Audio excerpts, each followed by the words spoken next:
describe again the extent of those injuries once they did the x-rays and they had you in hospital for an extended time. Okay, I was told, from what I know, my skull was fractured in 2 places, and there's a nurse that when I was asked if that was the only injury I had, she said, "Oh, I think his arm's broken." So my arms were pretty big, but not from a break. I was lifting weights. Oh, okay. Yeah. Yeah. But yeah, it's a brainstem injury. So a fractured skull, brain hemorrhage, brain stem injury, and then you actually lost the ability to walk and talk for a period of time. Isn't that right? Yes. So you had to relearn both walking and talking. What was that like for you?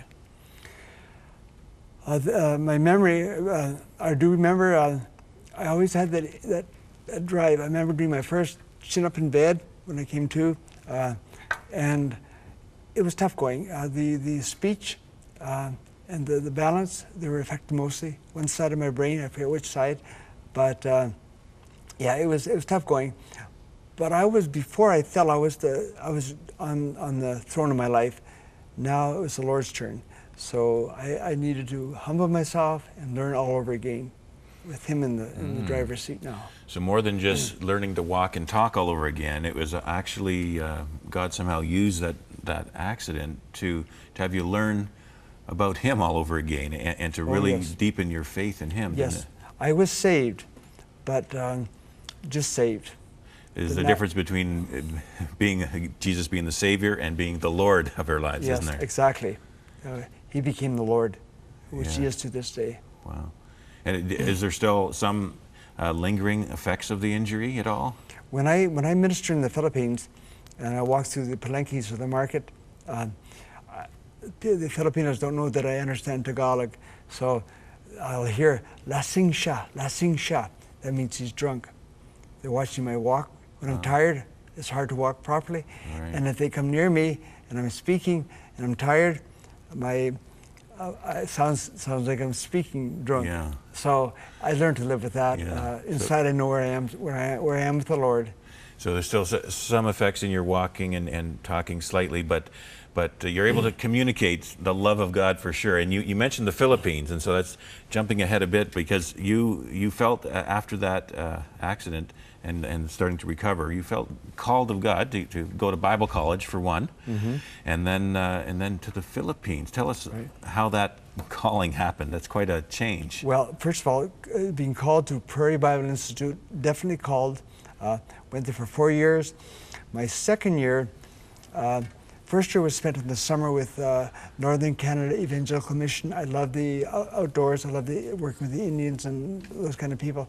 So then there was a team called to go to the Philippines, and I checked with a friend of mine, Lloyd Opal, a missionary to Thailand, and he said, "Yes, Ron, there was a short-term team going to the Philippines for the summer." He said, "Yes, Ron, go, have your eyes opened." I asked him if I should go. He said, "Yes." He didn't need to talk to the Lord, I just go. So I did, and the Lord gave me 2 months of a mountaintop experience. So I came back, finished the years at Prairie, joined Action, the team that I was with, and so since that time, I've spent all those years. Since what time? What year was that you first went to the Philippines? 1985, January. 85. I finished Prairie at 84 in April, I think. Then I went on support, raising support.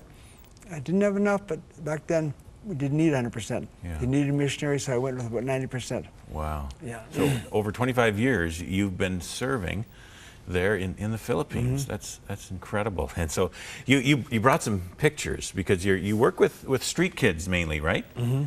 And let's have a look at some of you in action here. So it looks like it's pretty hot over there.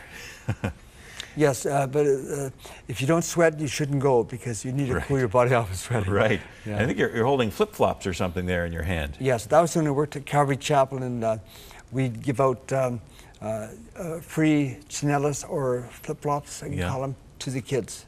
Yeah. All right. And next picture is, what are you doing there? Teaching. That's at Calvary Chapel as well, and I taught once a month there with the kids, teaching the street kids Bible lessons, and they're kind of rough. I remember one time the lights went off and I got hit over the head with a chair. Yeah. Wow. Anyways, okay. And this little boy. Yeah, that little boy had a meningococcele sac coming down his neck, so we investigated and found out he needed an operation. So people gave, and we had him fixed. We had him cut off. He's just a young kid. Wow. Now he's 15 years old now. So very practical needs you're helping with as well. And then some more children. Okay, yeah, we followed up there. That's one of the follow-ups of our street kid ministry, KIN ministry at Calvary Chapel, and that's the Lumpok family. There's two boys here, Jude and James. James decided he liked the street better. James came alongside us, and he's now working with us at the Lifehouse Center in Olongapo. All right, it's you look like you're smiling in those pictures, like you really feel God is using you and fulfilling you in your calling. That's great to see. What are some of the main challenges of working with street kids in Philippines? Challenges, the big challenge, I'm over here for 7 months. The challenge is raising support, keeping that going. That's a challenge. And the actual one-on-one, well, a big challenge with them is they don't always tell the truth. So you have to be discerning. Yeah. And sometimes you have to have the hard, tough discipline. Love, but comes through tough discipline. That is one area. So you have a website. You have a website, yes. And it's Action Philippines. Action www.philippines.org. ActionPhilippines.org. Okay.